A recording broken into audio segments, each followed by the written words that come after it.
مرحبا بكم عشاق الكرة، إليكم كل التفاصيل حول مباراة برشلونة ضد سيلتا فيغو ضمن الجولة 32 من الدوري الإسباني 2025.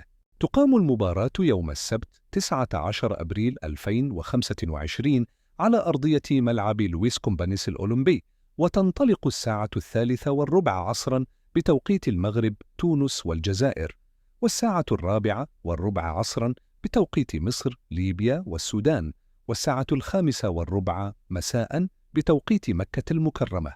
برشلونة يحتل الصدارة ب70 نقطة من 30 مباراة، حيث فاز في 22 مباراة، وتعادل في 4 مباريات، وخسر في 5 مباريات. سيلتا فيغو في المركز السابع ب43 نقطة من 31 مباراة، حيث فاز في 12 مباراة، وتعادل في 7 مباريات، وخسر في 12 مباراة.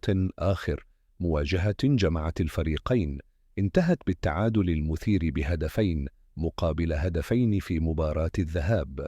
المباراة منقولة حصرياً عبر شبكة بي إن سبورت في الشرق الأوسط وشمال إفريقيا. إذا عجبكم الفيديو ما تنساوش الاشتراك والإعجاب وتفعيل الجرس لكي يصلكم جديدنا دائماً.